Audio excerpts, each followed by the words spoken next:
Bonjour et bienvenue dans cette vidéo consacrée à l'optimisation de l'interface utilisateur Mail in Black. Spam et virus ont un réel impact au quotidien et font courir des risques à votre collectivité. Mail in Black est une solution française qui filtre 100% des spams.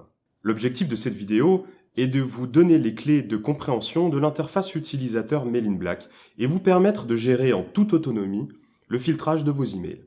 Pour en savoir plus sur son fonctionnement, si vous découvrez ce produit, je vous invite au préalable à consulter notre vidéo de présentation de Mail in Black.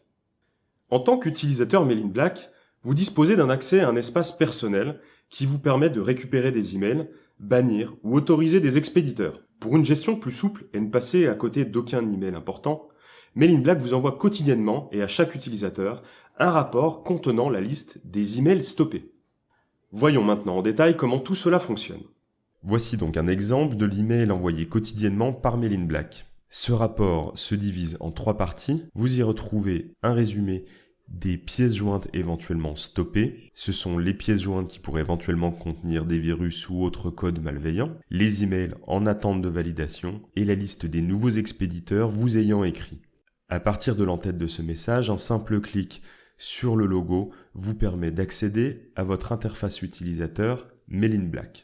Vous pouvez également accéder automatiquement à cette interface depuis votre navigateur internet en tapant, si vous êtes adhérent SIDEC, l'adresse suivante mib-adhérent.ijura.fr. Chaque utilisateur dispose d'un login qui est généralement l'adresse mail et d'un mot de passe qui vous a été fourni par nos services. Renseignez ces identifiants et cliquez sur se connecter. Si vous avez oublié ce mot de passe, vous pouvez à tout moment cliquer sur le lien mot de passe oublié et un email contenant un lien vous permettant de le régénérer vous sera envoyé. Lorsque vous êtes identifié, la page d'accueil vous propose un résumé des emails en attente de validation. Ce sont les messages reçus pour lesquels l'expéditeur n'a pas confirmé l'invitation. À partir de cette interface, vous pouvez rapidement réaliser quelques actions comme récupérer l'email, autoriser l'expéditeur, le bannir ou supprimer ce message. Voyons à présent en détail les 3 parties qui composent cette interface utilisateur. Premièrement, dans l'onglet Gérer les emails stoppés, vous retrouvez vos emails en attente, les emails infectés par des virus ou des codes malveillants, les emails dont les expéditeurs sont bannis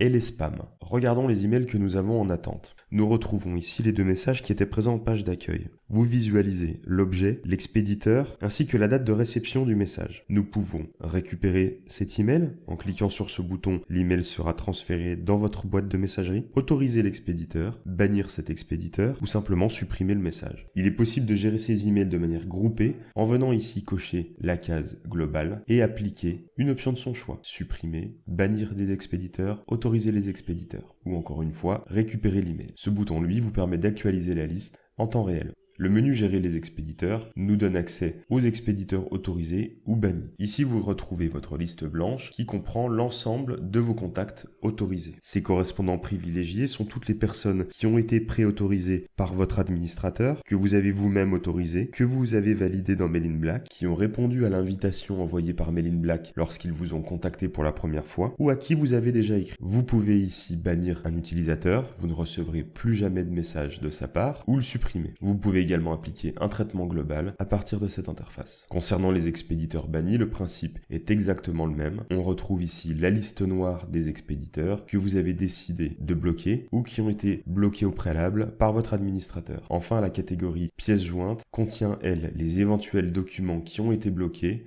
car susceptibles de contenir un virus. Lorsque vous avez terminé, il vous suffit de venir cliquer sur votre compte et déconnexion. J'espère qu'à présent, l'utilisation de Mail in Black est plus claire pour vous.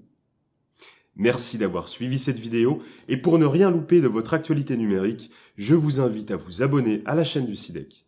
Merci et à très bientôt.